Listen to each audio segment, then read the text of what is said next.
এখন রান্না করব পুঁই শাক দিয়ে চিংড়ি মাছ। তেল দিয়ে দিচ্ছি, একদম অল্প তেল দিব, সামান্য তেল। তেলের মধ্যে আমি এখন ব্লেন্ড করা পেঁয়াজ আর রসুন দিয়ে দিলাম। ব্লেন্ড করা থাকলে কিন্তু সুবিধা হয়, খাবারটা মজা লাগে খেতে।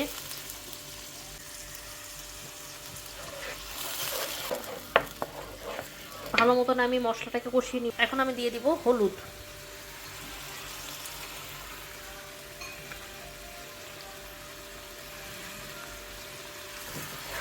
এই যে এখন আমি হলুদ দিয়ে দিলাম।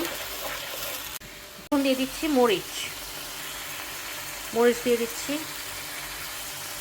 মরিচ আমি বেশি দিব না, কারণ একদম কম মশলা আলা হবে। আমি কিন্তু আমি রসুন আর পেঁয়াজ তো দিয়েছি, তার সাথে কিন্তু আমি হলুদ আর মরিচ অনেক কম দিয়েছি। দেখে অনেক বেশি মনে হচ্ছে, যেহেতু এটা একটা গ্রেভি, একদম পেস্টের মধ্যে দিয়েছি এর জন্য।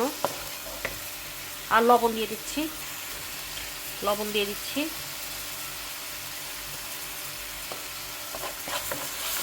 এখানে আমি একটু গরম পানি দিয়ে দিব। গরম পানি ইউজ করছি আমি এখানে। এখন আমি এটাকে খুব সুন্দর করে নাড়বো, একদম মশলাটা ভালো মতন রান্না হয়ে যাওয়া পর্যন্ত, ভালো মতন কোনো গন্ধ না থাকে, মশলার কোনো গন্ধ না থাকে। মশলাটা একদম ভালো মতন রান্না হয়ে যাওয়া পর্যন্ত, ফুটে যাওয়া পর্যন্ত আমি এটাকে রান্না করব। আমি কিন্তু এখানে কোনো আদা দিইনি, আমি শুধু রসুন দিয়েছি। আদা আমি দিব না, কারণ এখানে আমি শাক রান্না করছি এবং চিংড়ি মাছ দিয়ে আমি শাক রান্না করবো, যেহেতু এখানে কোনো আমি আদা দিব না, খালি রসুনের ফ্লেভারটাই থাকবে এখানে। এখন আমি চিংড়ি মাছ দিয়ে দিচ্ছি। আমি এখানে চিংড়ি মাছ দিয়ে দিয়েছি অলরেডি। যে চিংড়ি মাছটা দিয়ে আমি আর একটু অনেক ভুনা করব।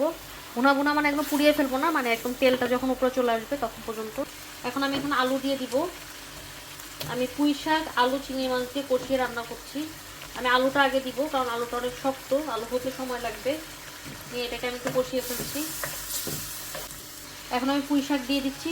যে পুঁই শাক সুন্দর করে আমি কেটে ধুয়ে রেখে দিয়েছিলাম, যে পুঁই শাকগুলো আমি দিয়ে দিচ্ছি। পুঁই শাকটা দেখে অনেক বেশি মনে হচ্ছে, কিন্তু আস্তে আস্তে কমে যাবে।